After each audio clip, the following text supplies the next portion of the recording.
ವೀಕ್ಷಕರೇ, ಭಾರತೀಯ ಚಿತ್ರರಂಗದಲ್ಲಿ ಅಪರೂಪದ ಕಂಠ, ಸುಮಧುರ ಗಾಯನ ಮೂಲಕ ಹೆಸರಾಂತರನ್ನ ಗಳಿಸಿರುವಂತ ಇದೇ ಎಸ್ ಜಾನಕಿಯವರು ಕೋಟ್ಯಾಂತರ ಅಭಿಮಾನಿ ಬಳಗವನ್ನು ಹೊಂದಿದ್ದಾರೆ.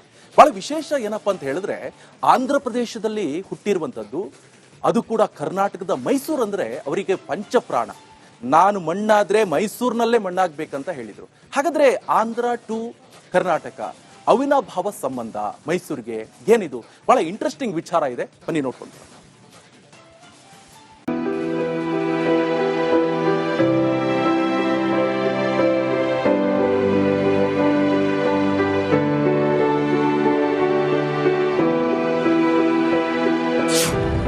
ಗಾನ ಕೋಗಿಲೆಗೆ ಮೈಸೂರಿನ ನಂಟು. ಮೈಸೂರು ಅಂದ್ರೆ ಜಾನಕಿಗೆ ಅಚ್ಚುಮೆಚ್ಚು.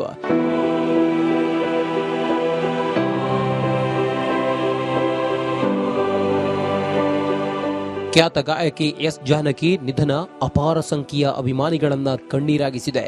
ಬರೋಬ್ಬರಿ 48,000ಕ್ಕೂ ಅಧಿಕ ಹಾಡುಗಳನ್ನು ಹಾಡಿ 20ಕ್ಕೂ ಅಧಿಕ ಭಾಷೆಗಳ ಹಾಡುಗಳಿಗೆ ಜೀವ ತುಂಬಿದ ಗಾಯಕಿಗೆ ಮೈಸೂರು ಅಂದ್ರೆ ಪಂಚಪ್ರಾಣ.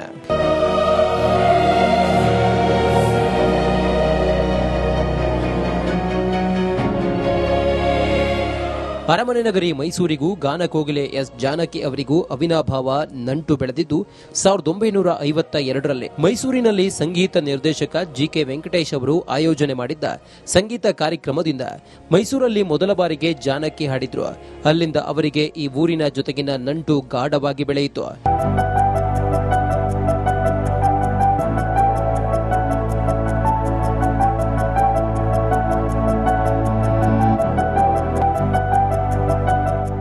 ಬಳಿಕ ಮೈಸೂರಿನ ಎನ್ಆರ್ ಮೊಹಲ್ಲಾದ ನವೀನ್ ಎಂಬ ಅಭಿಮಾನಿ ಒಮ್ಮೆ ಪ್ರೀತಿಯಿಂದ ಜಾನಕಮ್ಮರನ್ನ ತಮ್ಮ ಮನೆಗೆ ಆಹ್ವಾನಿಸಿದ್ರು. ಆ ಒಂದು ಆಹ್ವಾನವೇ ಜೀವಮಾನದ ಸಂಬಂಧವಾಗಿ ಬೆಳೆದಿತ್ತು. ಚೆನ್ನೈನಿಂದ ಬಂದಾಗ್ಲೆಲ್ಲ ಜಾನಕಮ್ಮ ಯಾವುದೇ ಹೋಟೆಲ್ ಆಯ್ಕೆ ಮಾಡುತ್ತಿರಲಿಲ್ಲ. ನೇರವಾಗಿ ನವೀನ್ ಅವರ ಮನೆಗೆ ಬರುತ್ತಿದ್ರು. ಮನೆಯ ಸದಸ್ಯರಂತೆಗೆ ಬೆರೆತು ವಾರಗಳಲ್ಲ, ತಿಂಗಳುಗಟ್ಟಲೆ ಅಲ್ಲೇ ನೆಂಟರಂತೆ ವಾಸ ಮಾಡುತ್ತಿದ್ರು.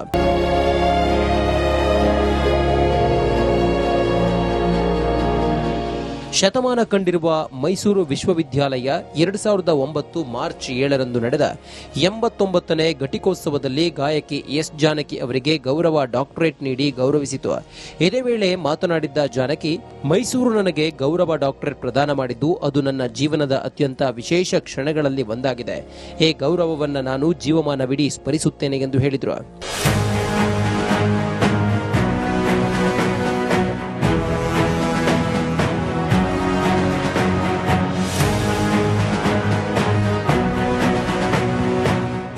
ಇಷ್ಟೇ ಅಲ್ಲ, 2017ರಲ್ಲಿ ಜಾನಕಿ ಕೊನೆಯ ಸಾರ್ವಜನಿಕ ಕಾರ್ಯಕ್ರಮ ನಡೆದಿದ್ದು ಮೈಸೂರಿನಲ್ಲಿಯೇ. ಅಷ್ಟೇ ಅಲ್ಲ, ತಮ್ಮ ಮಕ್ಕಳೊಂದಿಗೆ ರಾಜ್ಯದ ಪ್ರಮುಖ ಧಾರ್ಮಿಕ ಕೇಂದ್ರವಾದ ಚಾಮುಂಡಿ ಬೆಟ್ಟವನ್ನ ಮೆಟ್ಟಿಲು ಏರಿ ತಾಯಿ ಚಾಮುಂಡೇಶ್ವರಿ ದೇವಿಯ ದರ್ಶನವನ್ನು ಪಡೆದಿದ್ರು. ಇಲ್ಲಿನ ಅರಮನೆ ಹಾಗೂ ಕೆಆರ್ಎಸ್ಗೂ ಭೇಟಿ ನೀಡಿ ಮೈಸೂರು ಅತ್ಯಂತ ಸುಂದರ ನಗರ ಎಂದು ಹೇಳಿದ್ರು. ಜಾನಕಮ್ಮನ್ನ ನಾನು 1975ನೇ ಇಸ್ವಿಯಿಂದ ಬಲ್ಲೆ. ರಾಜ್ಕುಮಾರ್ ಅವ್ರ ಜೊತೆ ನನ್ನ ಪ್ರಥಮ ಚಿತ್ರ ಪ್ರೇಮದ ಕಾಣಿಕೆಗೆ ನಾನು ಹೋಗಿದ್ದಾಗ ಈ ಹೊಸದಾಗಿ ಯಾವುದೇ ಗಾಯಕಿ ಹೊಸದಾಗಿ ಕಲಾವಿದೆ ಬಂದರೆ ಜಾನಕಮ್ಮ ಅವರು ಹೊಸ ಕಲಾವಿದೆಯನ್ನು ಪರಿಚಯ ಮಾಡಿಕೊಡಿ ಅಂತ ಹೇಳೋರು. ಸಂಸ್ಕೃತಿಗೆ ಕೋಡು ಬರೆಸ್ಕೊಳ್ಳುವಂಥ ಒಂದು ಸಂದರ್ಭದಲ್ಲಿ ನಾವಿದ್ದೀವಿ. ಮೈಸೂರು ಅಂದರೆ ಒಂದು ಸಂಗೀತದ ಪರಂಪರೆಯ ಒಂದು ಸ್ಥಾನ.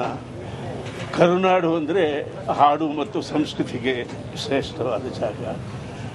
ಇಂಥ ರಾಜ್ಯಕ್ಕೆ ಒಂದು ಸಾಂಸ್ಕೃತಿಕ ಕೋಡು ಮೂಡಿಸ್ಕೊಳ್ಳುವಂಥ ಒಂದು ಸಂದರ್ಭ ನಮಗೆ ಒದಗಿ ಬಂದಿದೆ.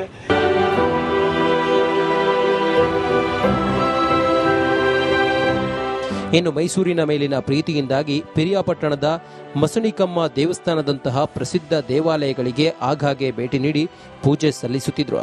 ಮೈಸೂರಿನ ಭೋಗಾದಿಯಲ್ಲಿ ಕಳೆದ 7 ವರ್ಷಗಳಿಂದ ವಾಸವಿದ್ರು. ಇತ್ತೀಚೆಗೆ ಜಾನಕಿ ಪುತ್ರ ಮುರಳೀಕೃಷ್ಣ ನಿಧನರಾಗಿದ್ರು. ಆ ಬಳಿಕ ಪುತ್ರ ಶೋಕ ಅತಿಯಾಗಿ ಕಾಡಿತ್ತು.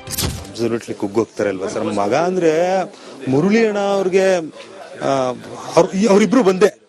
ಅವ್ರು ಯಾರು ಒಬ್ರಿಗೊಬ್ರು ಬಿಟ್ಟಿದ್ದೇ ಇಲ್ಲ. ತುಂಬಾ ಒಡನಾಡ ಫ್ರೆಂಡ್ಸ್ ತರ ಇದ್ರು. ಅವರು ಫ್ರೆಂಡ್ಸ್ ತರ ಒಬ್ರು ಬಿಟ್ಟು ಒಬ್ರು ಇರ್ತಾ ಇರ್ಲಿಲ್ಲ.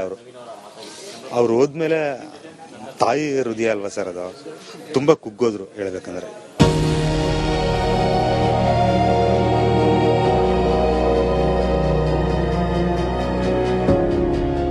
ನನಗೆ ಮೈಸೂರು ತುಂಬಾ ಇಷ್ಟ.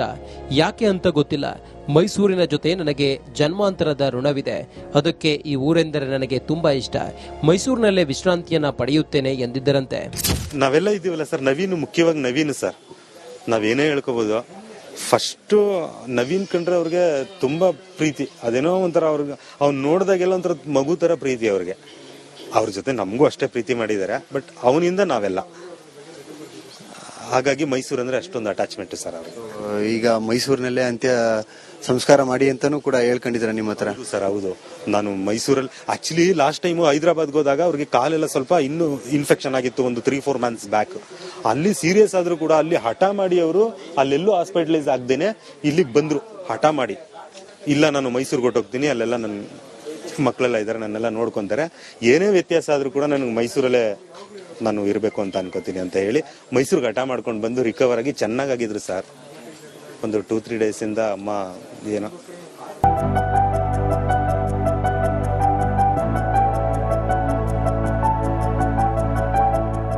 ಅವರ ಆಸೆಯಂತೆ ಮೈಸೂರಿನಲ್ಲಿ ಎಸ್ ಜಾನಕಿ ಅವರು ಇಹಲೋಕ ತ್ಯಜಿಸಿರೋದು ಕಾಕತಾಳೀಯ. ಮತ್ತೊಂದು ಅಚ್ಚರಿ ವಿಚಾರ ಅಂದ್ರೆ, ವರ್ಷಗಟ್ಟಲೆ ನವೀನ್ ಮನೆಯಲ್ಲಿ ಇರುತ್ತಿದ್ದ ಎಸ್ ಜಾನಕಿ ಅವರು ಇದೇ ನವೀನ್ ಅವರ ತೋಟದಲ್ಲಿ ಜಾನಕಮ್ಮನ ಅಂತ್ಯಕ್ರಿಯೆ ನಡೆದಿದೆ.